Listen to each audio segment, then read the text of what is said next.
Good morning, good evening. जब भी आप ये वीडियो देख रहे हैं, इसकी पीडीएफ अगर आपको चाहिए हो तो वो आपको टेलीग्राम चैनल से मिल जाएगी। अगर आप चैनल से फर्स्ट टाइम जुड़ रहे हैं तो चैनल को डेफिनेटली सब्सक्राइब कीजिएगा और बेल आइकन को क्लिक करना मत भूलिएगा। वीडियो अच्छी लगे, कुछ इन्फॉर्मेटिव सीखने को मिले तो वीडियो को डेफिनेटली लाइक कीजिएगा। स्टार्ट करते हैं। What is meant by density of population? Explain physical और इकोनॉमिक फैक्टर्स के एग्जाम्पल्स के साथ जो पॉपुलेशन के डिस्ट्रीब्यूशन को इन्फ्लुएंस करते हैं। तो ये इंट्रोडक्शन है कि डेंसिटी ऑफ पॉपुलेशन मेजर करती है ह्यूमन और लैंड का रिलेशन, पर स्क्वायर में कितने लोग रहते हैं। It is express as a number per unit area में कितने लोग रह रहे हैं। जैसे अभी हमने ऊपर हिमाचल का भी देखा था। तो it helps in getting a better understanding of spatial direct distribution की एक एरिया में कितने लोग रह रहे हैं। पॉपुलेशन का लैंड के साथ जो रिलेशन है वो बेटर अंडरस्टैंड करने में हमें ये हेल्प करता है। फिजिकल फैक्टर्स जैसे कि climate, terrain, availability of water, ये पॉपुलेशन को बहुत अफेक्ट करती हैं। फॉर एग्जांपल नॉर्थ इंडिया का जो प्लेन और डेल्टाज हैं और कोस्टल प्लेन्स हैं, इनकी प्रोपोर्शन ऑफ पॉपुलेशन ज़्यादा है, जबकि अगर आप माउंटेनियस रीजन में जाओगे तो आपको पॉपुलेशन कम देखने को मिलेगी। इकोनॉमिक फैक्टर्स जैसे कि industrialisation, urbanisation, network, transport network, high concentration of population, इन सब के कारण होती है। जैसे दिल्ली, मुंबई, कोलकाता, बैंगलोर, पुणे। तो जो इकोनॉमिकली डेवलप्ड रीजन्स हैं वहाँ पे आपको ज़्यादा पॉपुलेशन देखने को मिलेगी। जो इकोनॉमिकली कम डेवलप्ड है वहाँ पे कम पॉपुलेशन देखने को मिलेगी। इसमें जॉब अवेलेबिलिटी भी जहाँ पे ज़्यादा है वहाँ ज़्यादा लोग जाएंगे। आगे बढ़ते हैं अगले क्वेश्चन की तरफ। With the help of a labeled neat label diagram, explain 3 stages of demographic transition theory. तो ये मैंने एक डायग्राम है, ये आप देख सकते हो। ये स्टेज 1, स्टेज 2, स्टेज 3 आप इसको क्रिएट कर सकते हो अपनी, जब आप एग्जाम लिखो अगर ये क्वेश्चन आए तो आप इस तरीके से इसको बना सकते हो। तो द अबव डायग्राम ये 3 स्टेजेस एक्सप्लेन कर रहा है। फर्स्ट स्टेज में हाई फर्टिलिटी और हाई मोर्टेलिटी रेट है, क्योंकि पीपल रिप्रोड्यूस मोर, क्योंकि डेथ ज़्यादा है तो उसके लिए रिप्रोडक्शन भी ज़्यादा हो रहा है, क्योंकि एपिडेमिक, महामारी और फूड सप्लाई और ये सब रीज़न के कारण डेथ हो जाती है। पॉपुलेशन ग्रोथ स्लो है, क्योंकि काफ़ी सारे लोग एग्रीकल्चर में एंगेज्ड हैं, काफ़ी बड़ी बड़ी फैमिलीज़ हैं, आर एन एसेट, ज़्यादा लोग, इसका मतलब वो ज़्यादा लेबर है, वो ज़्यादा काम करेंगे एग्रीकल्चर में। लाइफ एक्सपेक्टेंसी बहुत कम है, पीपल मोस्टली इलिटरेट हैं, लो लेवल ऑफ टेक्नोलॉजी है। 200 ईयर्स अगो सारी कंट्रीज जो दुनिया की थी वो इसी स्टेज पे थी जहाँ पे हाई फर्टिलिटी और हाई मोर्टेलिटी थी, लेकिन with improvement of medical facility, transportation, काफ़ी सारी चीज़ें इम्प्रूव होने लगी। बट आज भी कुछ जैसे बांग्लादेश रेन फॉरेस्ट ट्राइब्स, ये सब आज भी इसी स्टेज में आती हैं। अगर हम सेकंड स्टेज की बात करें, फर्टिलिटी हाई रहती है सेकंड स्टेज में, लेकिन जो सेकंड स्टेज में वो वक्त के साथ फर्टिलिटी डिक्लाइन होने लगती है। जैसे आप देखोगे इसमें ये हाई थी बट धीरे धीरे ये डिक्लाइन होने लगती है। ये एक्कम्पनीड बाय रिड्यूस्ड मोर्टेलिटी रेट। इसका जो मोर्टेलिटी रेट कम होने के रीजंस क्या हैं? सैनिटेशन बेटर होना, हेल्थ कंडीशंस इंप्रूव होना, तो ये हेल्प करती हैं मोर्टेलिटी को डिक्लाइन करने में। और इसके कारण जो नेट एडिशन होता है पॉपुलेशन का वो हाई होता है। इसमें क्या हो रहा था फर्स्ट स्टेज में, क्योंकि बर्थ जितने हो रहे थे उतनी डेथ भी हो रही थी, तो इसके कारण ना पॉपुलेशन ज़्यादा बढ़ नहीं पाती।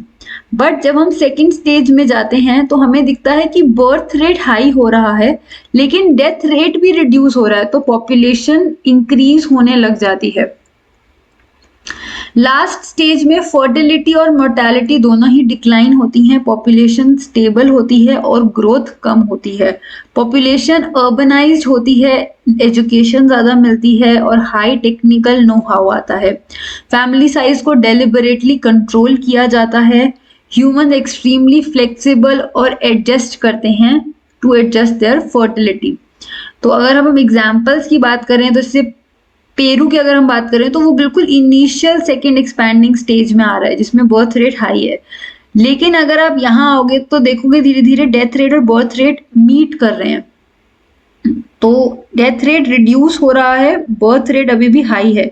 तो श्रीलंका और केन्या वगैरह इस स्टेज में है कहीं। और अगर हम कनाडा, जापान, यूएस की बात करें तो वो लो फ्लक्चुएटिंग बर्थ और डेथ रेट दोनों बराबर रहते हैं, वो उस स्टेज में आ जाते हैं। तो ये 3 प्रेजेंट एग्जांपल्स ऑफ वर्ल्ड हैं with diagram and explanation. Question 21. Explain the features of cottage manufacturing and household industry. तो इसमें मैंने 5 फीचर्स दिए हैं, आपको जो भी बेटर सूटेड हो आप उसमें से कोई भी 3 लिख सकते हो। पहला कि जो ये हाउस होल्ड कॉटेज इंडस्ट्रीज होती हैं, ये छोटे लेवल पे होती हैं, कमर्शियल तो बहुत बड़ी होती है। तो it is the smallest manufacturing unit. ये मैंने पॉइंट्स दिए हैं, आप इनको डेप्थ में एक्सप्लेन भी खुद से कर सकते हो। जो भी आपको लगे इन 5 में से आप बेटर एक्सप्लेन करने के लिए यूज कर सकते हो, वो आप लिख सकते हो। तो ये स्मॉलेस्ट मैन्युफैक्चरिंग यूनिट है। जो ये कॉटेज और हाउस होल्ड इंडस्ट्रीज होती हैं, ये लोकल रॉ मटेरियल्स और आसान से सिंपल से टूल्स यूज करती हैं, जो कि कारीगर जो आर्टिसंस होते हैं वो यूज करते हैं। ज्यादा कॉम्प्लिकेटेड चीजें नहीं ये यूज करती हैं। गुड्स जो प्रोड्यूस होते हैं हर दिन में घर में फॉर आर्टिसंस, जो कि फैमिली मेंबर्स ही उसकी प्रोडक्शन में उनकी हेल्प करते हैं, ये बाहर से कोई वर्कर्स नहीं अपॉइंट करते। क्वेश्चन नेक्स्ट पॉइंट है, finish products are used in the same house hold, और कुछ लोकल मार्केट्स में भी बेच दिए जाते हैं।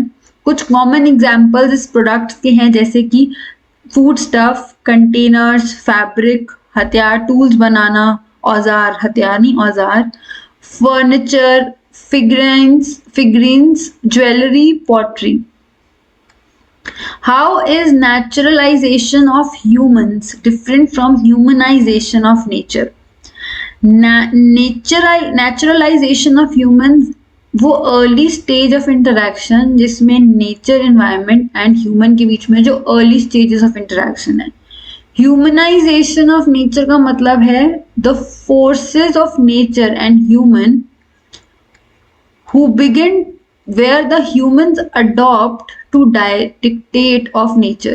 इसमें ह्यूमन अडेप्ट करता है जो भी नेचर में है, जबकि जब हम ह्यूमनाइजेशन ऑफ नेचर की बात करते हैं तो understand the forces of nature, इसमें ह्यूमंस नेचर को समझना शुरू करते हैं। लो लेवल ऑफ टेक्नोलॉजी और सोशल डेवलपमेंट, क्योंकि हम नेचर के ऊपर नेचर के हिसाब से डिपेंडेंट हैं, यहाँ पे टेक्नोलॉजी और सोशल कल्चरल रिलेशन इंप्रूव होने लगते हैं। Naturalized humans listen to nature, ये नेचर को लेके नेचर को वर्शिप करते हैं और डरते हैं। Humans move from state necessity और स्टेट ऑफ फ्रीडम, मतलब ये नेचर को अपने हिसाब से ढालने लगते हैं। इनका ह्यूमंस डायरेक्ट डिपेंडेंस होता है ह्यूमंस का नेचर पे, रिसोर्सेज एनवायरनमेंट से लिए जाते हैं और नई अपॉर्चुनिटीज क्रिएट की जाती हैं। Physical environment for naturalised humans becomes mother nature. Humans nature को यूज करते हैं, ह्यूमनाइज करते हैं, और अपने इम्प्रिंट्स ऑफ एक्टिविटीज आपको नेचर में दिखने लगती हैं। तो ये डिफरेंस है ह्यूमनाइज्ड नेचर और nature naturalised human. The approaches to the study of human geography have been evolving over the period of time. Human geography की study evolve हो रही है। How have these schools of thoughts changed the approach of study of human geography? अगर हम welfare और humanistic school of thought in human geography, उसका main concern था different aspects of social wellbeing of people. लोगों की wellbeing तो उनका humanistic school है तो उनका उस पर फोकस था। ये हाउसिंग, हेल्थ, एजुकेशन पे फोकस करते थे। Geographers already introduced a paper as geography of social well-being in the post graduate curriculum, उसमें इसको इंट्रोड्यूस किया गया था। अगर हम रेडिकल स्कूल ऑफ थॉट की बात करें जो कि मार्क्सिज्म थ्योरी ने एम्प्लॉय किया, वो एक्सप्लेन करता है कॉजेज ऑफ पॉवर्टी, डेप्रिविएशन और जो ये सोसाइटी में इनइक्वालिटी है। तो contemporary social problems were related to development of, उन्होंने कैपिटलिज्म से उन्हें कनेक्ट किया था।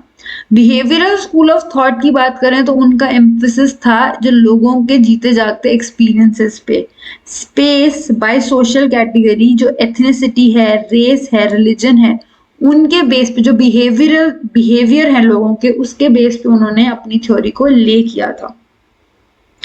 3 कैरेक्टरिस्टिक्स, अब अगला क्वेश्चन है, 3 characteristics most effective and advanced personal communication system in India.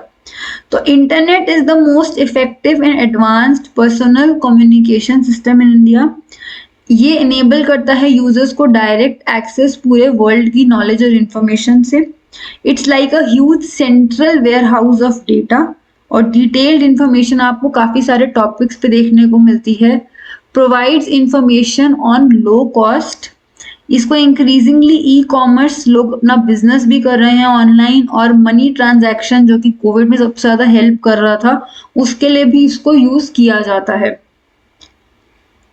अगला क्वेश्चन है, तो ये अभी तक आपका सेक्शन ए बी और सी ए और बी डिस्कस किए हैं, ये सेक्शन सी है। तो अभी तक हमने कुछ एमसीक्यूज, कुछ शॉर्ट क्वेश्चंस, कुछ एक हमने केस स्टडी की थी, ये सब हम डिस्कस कर चुके हैं। अगर अभी तक की वीडियो आपको अच्छी लगी तो वीडियो को डेफिनेटली लाइक कीजिएगा। चैनल से फर्स्ट टाइम जुड़ रहे हैं तो चैनल को सब्सक्राइब करके बेल आइकन को क्लिक कीजिएगा। इसकी पीडीएफ आप टेलीग्राम चैनल से ले सकते हैं, मैं वहां पे डाल दूंगी। कोई भी डाउट हो तो आप मुझसे कमेंट बॉक्स में पूछ सकते हैं। आगे बढ़ते हैं सेक्शन सी की तरफ। Describe the main characteristics of intensive subsistence agriculture. और ये दुनिया के कौन से हिस्से में की जाती है प्रैक्टिस। तो ये जो एग्रीकल्चर है ये densely populated regions of monsoon Asia वहां पे होती है। 2 तरीके की इंटेंसिव सब्सिस्टेंस एग्रीकल्चर होता है। इंटेंसिव सब्सिस्टेंस एग्रीकल्चर जो कि वेट पैडी कल्टीवेशन, जो चावल की कल्टीवेशन से डोमिनेटेड होती है। इस टाइप ऑफ एग्रीकल्चर में डोमिनेंस ऑफ राइस क्रॉप होता है। लैंड होल्डिंग छोटी होती है क्योंकि डेंसिटी ऑफ पॉपुलेशन बहुत ज्यादा है। फार्मर्स को अपनी फैमिली लेबर की हेल्प, फैमिली मेंबर्स की जो फैमिली लेबर की तरह काम करते हैं, उनका यूज पड़ता है, leading to intensive use of land. Machinery बहुत लिमिटेड होती है। Agricultural operations mostly manual labour, हाथ से खुद ही किए जाते हैं। फार्म यार्ड मैन्योर जो खुद बनाई जाती है वो यूज की जाती है सॉइल की फर्टिलिटी को मेंटेन करने के लिए। यील्ड पर यूनिट एरिया इज हाई, लेकिन पर लेबर प्रोडक्शन, जितने लोग उसमें काम कर रहे हैं, प्रोडक्शन तो हाई है लेकिन जो लेबर प्रोडक्टिविटी के हिसाब से वो लो होती है। सेकेंड है intensive subsistence agriculture dominated by crops other than paddy. तो due to the difference in relief, climate, soil, some of the other geographical factors, it is not practical कि पैडी काफी सारे मॉनसून एशिया के जो reason है वहां पे grow की जाए। तो वहां पे wheat, soybean, barley, sorghum grow किया जाता है, जैसे कि northern China, Manchuria, north Korea, north Japan. In India wheat is grown in western part, जो इंडो गैंगेटिक प्लेन्स हैं वहां पे वीट ग्रो की जाती है। मिलेट्स ड्राई पार्ट, जो वेस्टर्न और सदर्न इंडिया है, वहां पे मिलेट्स ग्रो किए जाते हैं। मोस्ट ऑफ द कैरेक्टरिस्टिक्स जो एग्रीकल्चर की हैं आर सिमिलर टू दोज जो वेट पैडी में होती हैं, जैसे कि घर के लोग ही लेबर की तरह काम करते हैं। पर यील्ड तो हाई होती है लेकिन लेबर प्रोडक्टिविटी कम होती है। मैनुअल लेबर यूज की जाती है। मेन्योर जो खुद फार्म में प्रोड्यूस करके फर्टिलिटी मेंटेन करने के लिए यूज की जाती है। मशीनरी ज़्यादा एडवांस नहीं होती है। लोकल लोग खुद बेसिकली मैनुअल लेबर ही करते हैं। ये सब फैक्टर्स इंटेंसिव में भी, जो अदर देन पैडी है, उसमें भी अप्लाई होंगे। एक्सेप्ट इरिगेशन जो है वो ऑफन यूज की जाती है। Discuss the problem of slums and urban waste disposal in developing countries like India. तो अगर स्लम्स, जिनको झुग्गी झोपड़ी भी कहा जाता है, क्लस्टर्स और कॉलोनीज होती हैं, इसमें बहुत सारे लोग इकट्ठे रहते हैं, प्रॉब्लम फेस होती है अर्बन सेटलमेंट में डेवलपिंग कंट्री, जैसे इंडिया में भी है। These inhabited bye those people जो कि रूरल एरियाज, गांव से शहर में आए हैं काम की तलाश में, और वो एक प्रॉपर घर तो अफोर्ड नहीं कर सकते क्योंकि घर के रेंट बहुत ज़्यादा हैं, कॉस्ट बहुत ज़्यादा है ज़मीन की, तो वो ऐसे स्लम्स को वहाँ पे रहने लग जाते हैं। ये इन्वायरमेंटली इनकम्पैटिबल होते हैं और डिग्रेडेड एरियाज होते हैं। स्लम्स वो रेजिडेंशियल एरिया है जहाँ पे मतलब कोई उनको चुनेगा नहीं, लोग अपनी मजबूरी से वहाँ रहते हैं। वहाँ का हाइजीन बहुत पुअर होता है, पुअर वेंटिलेशन, बेसिक अमेनिटीज जैसे drinking water, light, toilet facilities भी अच्छी नहीं होती हैं। Open defecation, unregulated drainage system भी ठीक नहीं होता, एक छोटी सी स्ट्रीट होती है, बहुत सारे लोग रहते हैं, हेल्थ प्रॉब्लम्स और सोशल इन्वायरमेंटल हैजार्ड बहुत ज़्यादा होते हैं। स्लम पॉपुलेशन जनरली वो लोग वहाँ रह रहे हैं जो यहाँ से आए हैं मजबूरी में काम के, तो वो कम पे में भी काम करते हैं, अनऑर्गेनाइज सेक्टर में होते हैं, तो हाई रिस्क होता है कि कभी भी उनकी जॉब जा सकती है। Consequently they are under nourished, ठीक से उनको खाना नहीं मिलता है, डिफरेंट टाइप्स ऑफ डिसीजेज और इलनेस उनको होती हैं, प्रॉपर एजुकेशन अपने बच्चों के लिए वो अफोर्ड नहीं कर पाते हैं, पावर्टी उनको ड्रग एब्यूज, अल्कोहलिज्म, क्राइम, इन सब में जाने में उनको कभी कभी वो इसमें भी चले जाते हैं।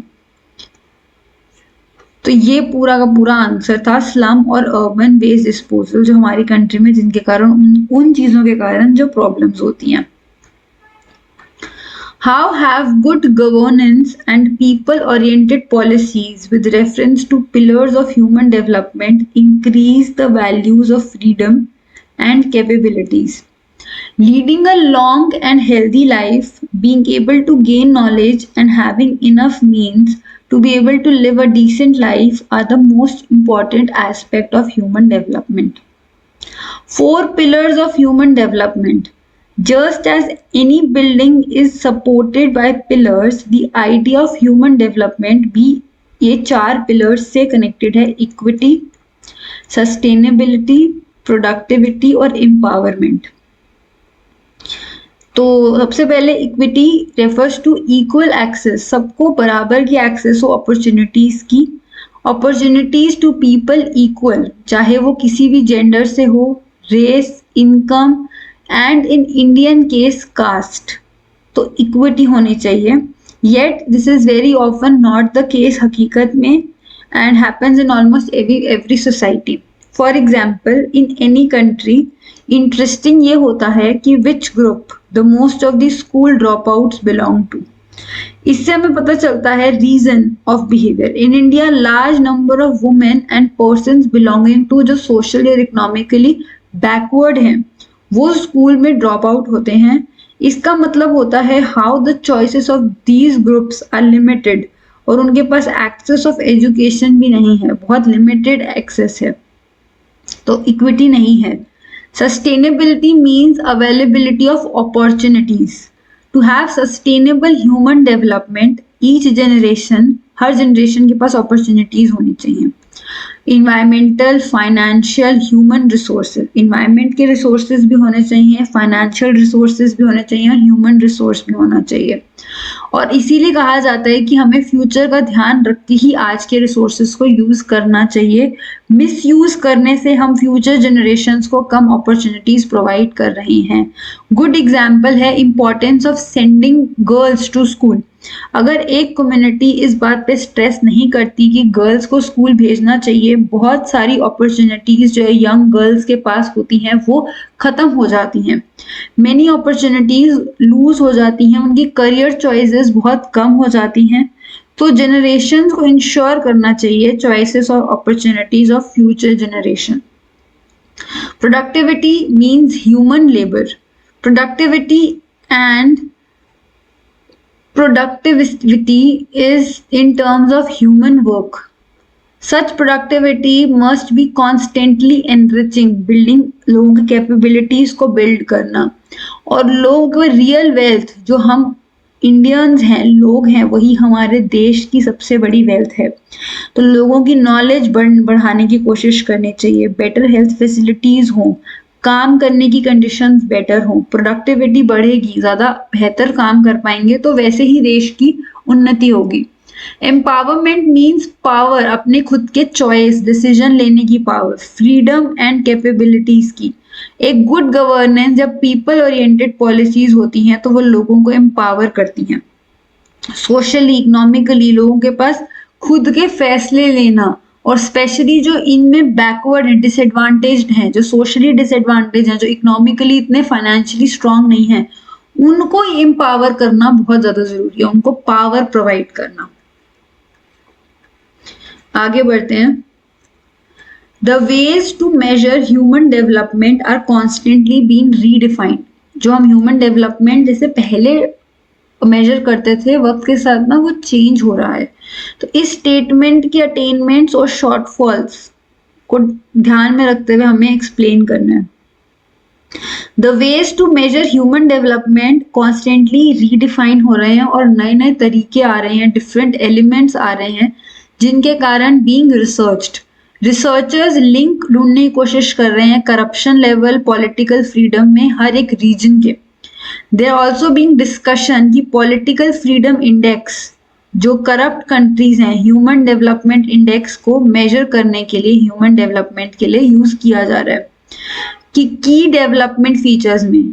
ऑल्दो ये एक रिलायबल मेजर नहीं है, बिकॉज ये हमें कुछ डिस्ट्रीब्यूशन के बारे में नहीं कह पाता। The human poverty index is related to human development index. Index measures shortfall of human development. जो पॉवर्टी का इंडेक्स है, गरीबी वाली रेखा, उससे हम ह्यूमन डेवलपमेंट इंडेक्स को भी मेजर कर सकते हैं। Non income, the probability of not surviving till the age of 40। जो एडल्ट इलिटरेसी रेट है, लोग कम पढ़े लिखे हैं, 40 से कम में कितने लोगों की डेथ हो जाती है।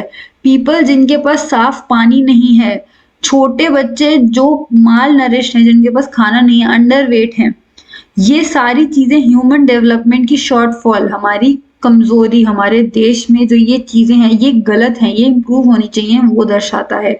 ह्यूमन पॉवर्टी जो है, गरीबी जो है, वो इंडेक्स रिवील करता है ज्यादा चीजें ह्यूमन डेवलपमेंट इंडेक्स से। जब हम इन दोनों को साथ में देखते हैं ना, पॉवर्टी वाला और ह्यूमन डेवलपमेंट इंडेक्स, तो हमें एक बेटर पिक्चर पता चलती है देश की। नेक्स्ट क्वेश्चन है, justify the tremendous growth of the service sector in developed और developing country than the manufacturing sector. अब इसमें आपको सर्विस सेक्टर और मैन्युफैक्चरिंग सेक्टर, डेवलपिंग और डेवलप्ड कंट्री, चार चीजों की इसमें बात हो रही है। ग्रोथ जो सर्विस सेक्टर से डेवलप्ड और डेवलपिंग कंट्री में आती है, वो ज्यादा है कंपेयर टू मैन्युफैक्चरिंग सेक्टर। आपको एग्जांपल्स के साथ स्टेटमेंट को एक्सप्लेन करना है। हाईली सोफिस्टिकेटेड जो बेहतरीन मशीन्स और टेक्नोलॉजी है, वो आज अवेलेबल है। मैन्युफैक्चरिंग सेक्टर जो कि ऑपरेटेड और कंट्रोल्ड बाय फ्यू पीपल है, जिसके कारण बहुत सारे people earlier employed in manufacturing sectors are seeking jobs in service sector. Manufacturing जो कंपनीज हैं, उनको काफी सारे लोग चाहिए जो डायरेक्टली प्रोडक्शन सेक्टर, जैसे कि क्लेरिकल, मैनेजरियल, एडवर्टाइजिंग, क्योंकि जो मैन्युफैक्चर हो रहा है प्रोडक्ट, उसको आपको एडवर्टाइज भी करना है, मैनेज भी करना है, लीगल इश्यूज भी देखने होते हैं, फाइनेंशियल एक्सपर्ट्स लाइक सीए वगैरह भी चाहिए होते हैं। तो इनकी इनकम मैन्युफैक्चरिंग में इनकी ज्यादा होती है। जो डायरेक्ट पॉपुलर प्रोडक्शन में इन्वॉल्व है ना, उनसे ज्यादा इनकी जो इनडायरेक्टली काम करते हैं, उनकी ज्यादा पे होता है। सर्विस सेक्टर की इंपॉर्टेंस बढ़ रही है क्योंकि more and more females are seeking employment in service sector. Better working environment, higher per capita income service sector में ज्यादा है। पर कैपिटा इनकम अगर आप मैन्युफैक्चरिंग सेक्टर से कंपेयर करोगे, लोगों की इनकम ग्रो हो रही है और लोग डिमांड कर रहे हैं medical facility, entertainment, hospital industry, travel and tourism, ये सब भी बढ़ रहा है। इसका रिजल्ट ये होता है कि सर्विस सेक्टर ड्रास्टिकली हर डायरेक्शन में बढ़ रहा है, क्योंकि जब यहाँ से मैन्युफैक्चरिंग सेक्टर में जो ये इनडायरेक्ट काम करने वालों की सैलरी ज्यादा है, तो फिर वो एंटरटेनमेंट, हॉस्पिटैलिटी, मेडिकल पे स्पेंड करेंगे और इनडायरेक्टली यहाँ के लोगों की डिमांड बढ़ेगी, तो सर्विस सेक्टर एक्सपैंड होता जाता है। फॉर एग्जाम्पल, टूरिज्म बढ़ता है तो पीपल इन हॉस्पिटैलिटी इंडस्ट्री भी एम्प्लॉयमेंट मिलती है उनको। सर्विस सेक्टर की ग्रोथ हमारी जीडीपी पे भी इम्पैक्ट करती है। हैंस गवर्नमेंट सारे एफर्ट्स करती है कि सर्विस सेक्टर को प्रोवाइडिंग फंड्स, ग्रेचुटी, पेंशन हर एम्प्लॉय को ये प्रोवाइड की जाए, इंक्रीजेस द पर कैपिटा इनकम ऑफ पीपल, क्योंकि सर्विस सेक्टर हमारी जीडीपी पे बहुत ज्यादा डायरेक्ट इम्पैक्ट डालता है। अगला क्वेश्चन है, इसमें से कोई 5 प्रॉब्लम्स आप बताइए जो इंडियन फार्मर्स एग्रीकल्चर में फेस करते हैं। तो पहला है इरेटिक मॉनसून। एग्रीकल्चर जो इरिगेशन है सिर्फ 33% ऑफ कल्टिवेटेड एरिया जो हमारी कंट्री का है वहां पे इरिगेशन है, बाकी सारा मॉनसून पे डिपेंडेंट है। Crop production in the rest of the cultivated land जो 33% के अलावा रेन पे डिपेंडेंट है। अगर साउथ वेस्ट मॉनसून अच्छा नहीं हुआ, supply of canal of water irrigation effect होगा, क्योंकि कैनाल्स में पानी तभी आता है जब बारिश से पानी होगा। दूसरी तरफ राजस्थान वगैरह और जहाँ पे ड्राउट, जहाँ पे पानी बारिश होती ही कम है, वहां पे तो वैसे ही बहुत अनरिलायबल है। एरियाज जहाँ पे ज्यादा बारिश होती है वो भी फ्लक्चुएट करता है, तो ड्राउट्स भी आ सकते हैं और फ्लड्स भी आ सकते हैं। हमारे देश में हमेशा ऐसा होता है, कहीं पे ड्राउट्स हो रहे होते हैं जहाँ पे पानी ही नहीं है पीने को, कहीं पे बाढ़ आ रही होती है। ड्राउट्स कॉमन फिनोमिना है लो रेनफॉल एरियाज में, ओकेजनल वहां पे फ्लड्स भी आ जाते हैं कभी कभी। जैसे महाराष्ट्र, गुजरात, राजस्थान वाले एरिया में फ्लड्स आए 2006 और 2007 में, जबकि ड्राउट्स वहां पे बीच बीच में आते रहे। तो कभी कभी ऐसा होता है कि बारिश होती ही नहीं है और कभी कभी इतनी होती है कि बाढ़ आ जाती है। तो दोनों ही केसेस में एग्रीकल्चर किसान को तो उसकी फसल खराब हो गई।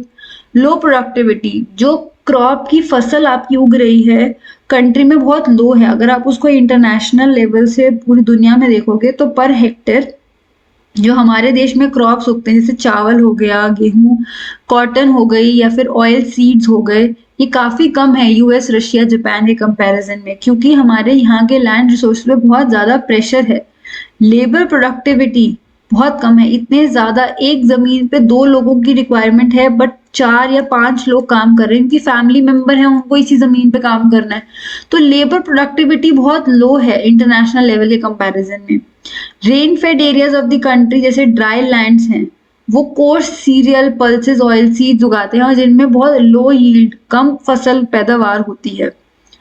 फाइनेंशियल रिसोर्सेज और डेप्ट, जो मॉडर्न एग्रीकल्चर है वो बहुत एक्सपेंसिव है, क्योंकि मशीनरी यूज करनी और काफी सारे फर्टिलाइजर्स यूज करने, तो जो स्मॉल फार्मर्स या मार्जिनल हैं इनकी तो कोई सेविंग्स नहीं होती है। तो इन डिफिकल्टीज के कारण इनको उधार लेना पड़ता है मनी लेंडर्स से, और क्रॉप फेल होने पे तो ये ट्रैप हो जाते हैं और ये उधार नहीं दे पाते और फिर आगे इनको बड़ी मुश्किल होती है।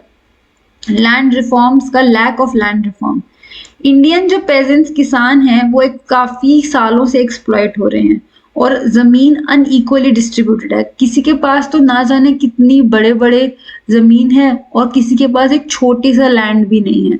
3 रेवेन्यू सिस्टम ऑपरेशन जो ब्रिटिश पीरियड में हुए, महलवारी, रयोतवारी और जमींदारी, जमींदारी ने जो जमींदार थे उन्होंने बहुत एक्सप्लॉइट किया किसानों को। इंडिपेंडेंस के बाद भी रिफॉर्म को बहुत प्रायोरिटी दी गई, लेकिन ठीक से इम्प्लीमेंट नहीं हो पाया, स्ट्रॉन्ग पॉलिटिकल विल नहीं थी। पॉलिटिक्स, जो पॉलिटिशियंस थे उनकी भी इतनी डिजायर नहीं थी इस काम को इतना करने को, क्योंकि जमींदार बहुत पावरफुल होते थे। स्टेट गवर्नमेंट्स ने भी पॉलिटिकली टफ डिसीजन नहीं लिए, क्योंकि लैंडलॉर्ड्स और पॉलिटिकल जो लीडर्स होते थे वो एक दूसरे से मिले हुए होते थे। तो ये क्योंकि इम्प्लीमेंट नहीं हो पाया तो कल्टिवेटेड लैंड ठीक से डिस्ट्रीब्यूट नहीं हुआ। लैंड होल्डिंग्स की बात करें तो ना जाने कितने किसान हैं जिनके पास बहुत छोटा सा लैंड है, एवरेज साइज, और इंक्रीजिंग पॉपुलेशन के कारण पहले सिर्फ 2 मेंबर्स थे, अब 4-5 हैं, वो छोटी सी जमीन में ही खेती कर रहे हैं। तो लैंड होल्डिंग्स और वक्त के साथ फ्रेगमेंटेड होती जाती हैं। जैसे सपोज 2 सन हैं, फादर है तो एक लैंड है, फिर 2 सन बाद में उसके 2 हिस्से कर लेते हैं, फिर उसमें से बाद में उनके बच्चे डिवाइड कर लेते हैं, तो ऐसे ऐसे करके टुकड़े होते जा रहे हैं। कुछ स्टेट्स कंसोलिडेटेड होल्ड किया, has not carried out even once. उन्होंने सोचा था कंसोलिडेट करने का कि जमीन को कंसोलिडेट करके करेंगे, बट हुआ नहीं। स्टेट्स जहां पे ये हुआ भी 1-2 बार, उनको लैंड होल्डिंग्स रिक्वायर्ड थी, पर फिर वक्त के साथ फिर से वो फ्रेगमेंट हो गया। ओनर्स ऑफ नेक्स्ट जनरेशन जब आते हैं, जब इनके आगे के बच्चे आए तो उन्होंने फिर फर्दर डिवाइड कर दिया, तो साइज और ज्यादा फ्रेगमेंट होकर छोटा हो गया, जो कि अनइकोनॉमिक है। इतना छोटे छोटे जमीन पे इतने सारे लोग काम कर रहे हैं। लैक ऑफ कमर्शलाइजेशन, बहुत सारे फार्मर्स हैं जो सेल्फ कंजम्पशन खुद ही उसी में खेती में जमीन पे उगाते हैं और वही खा लेते हैं। इनके पास इतने लैंड रिसोर्सेज नहीं होते हैं, रिक्वायरमेंट्स जो मोर देन रिक्वायर्ड, उतना इतना प्रोड्यूस ही नहीं कर पाते, जितना होता है वो उतना ही खा लेते हैं, वो क्या बेचेंगे उसको। स्मॉल और मार्जिनल फार्मर्स होते हैं फूड ग्रेन, जो कि वो खुद की फैमिली कंजम्पशन के लिए होता है। मॉडर्नाइज, आज के मॉडर्न और कमर्शियल एग्रीकल्चर में तो place in irrigated areas taken place, तो ऐसा कुछ तो लोकल फार्मर्स, छोटे किसान नहीं कर पाते। Under employment, massive under employment है एग्रीकल्चर सेक्टर में, क्योंकि अनइरिगेटेड ट्रैक्स हैं तो एरिया सीजनल अनएम्प्लॉयमेंट रहती है, 4 से 8 महीने तो काम ही नहीं होता है। जो क्रॉपिंग सीजन होता है उसमें भी पूरे एग्रीकल्चर ऑपरेशन में हमेशा लेबर की रिक्वायरमेंट नहीं होती है, तो इसीलिए अपॉर्चुनिटीज नहीं मिलती हैं, पूरे साल उनके पास काम ही नहीं होता है। Moisture of crops, types of farming in Indian scenario. तो nature of irrigated farming, objective of irrigation, protective और प्रोडक्टिव। प्रोटेक्टिव इरिगेशन वो है कि क्रॉप को हमें प्रोटेक्ट करना है बहुत ज्यादा पानी से, जो भी कंडीशंस हैं, और सप्लीमेंट्री वाटर ओवर, ज्यादा अगर बारिश हो रही है, ज्यादा पानी आ रहा है, उससे हमें बचाना है, तो प्रोटेक्ट करना है। इस काइंड में जो इरिगेशन होती है वो soil moisture maximum possible area. Productive जो इरिगेशन है वो प्रोवाइड करती है सफिशिएंट सॉइल मॉइस्चर, क्योंकि ये प्रोटेक्ट करने का काम कर रही थी, वो प्रोडक्टिव है, ज्यादा प्रोडक्टिव। ये इस इरिगेशन में जो water input per unit area होता है वो ज्यादा होता है प्रोडक्टिव में compare to protective. Rain fed जो फार्मिंग है वो further on the basis of soil moisture के दो पार्ट्स में डिवाइड हो जाती है, एक ड्राई लैंड और एक वेट लैंड फार्मिंग। इंडिया में dry land farming largely confined है, एनुअल रेनफॉल जहां पे 75 सेंटीमीटर से कम है। वो हार्डली ड्राउट रेजिस्टेड एरियाज है, तो रागी, बाजरा, मूंग, ग्राम ये सब वो ग्रो करते हैं। जो वेटलैंड फार्मिंग है जहाँ पे बहुत ज्यादा बारिश होती है रेनी सीजन में, वहां पे कभी कभी फ्लड्स भी आ जाते हैं, तो वहां पे चावल, जूट, शुगर केन ऐसे क्रॉप्स उगाए जाते हैं। अभी तक हमने सारे लॉन्ग क्वेश्चंस डिस्कस किए। ये क्वेश्चंस के आंसर्स में अगर आपको लगे कि आप कुछ ऐड कर सकते हो तो आप अपनी मर्जी से कर लीजिएगा। मेरी तरफ से ये पॉइंट्स ऑफिशियल आंसर्स हैं, तो इनको जरूर मेंशन करके कुछ वेरिएशन करना हो तो वो आप अपनी मर्जी से कर लेना। तो ये थे कुछ इंपॉर्टेंट क्वेश्चंस। अगर आपको वीडियो अच्छी लगी तो वीडियो को डेफिनेटली लाइक कीजिएगा। चैनल से फर्स्ट टाइम जुड़ रहे हैं तो चैनल को सब्सक्राइब करके बेल आइकन को डेफिनेटली क्लिक कर लीजिएगा। वीडियो अच्छी लगे तो लाइक कीजिएगा। कोई सजेशन हो, कोई डाउट हो तो कमेंट बॉक्स में मुझे बता सकते हैं। मिलती हूँ मैं अगली वीडियो में, तब तक के लिए keep learning and keep growing.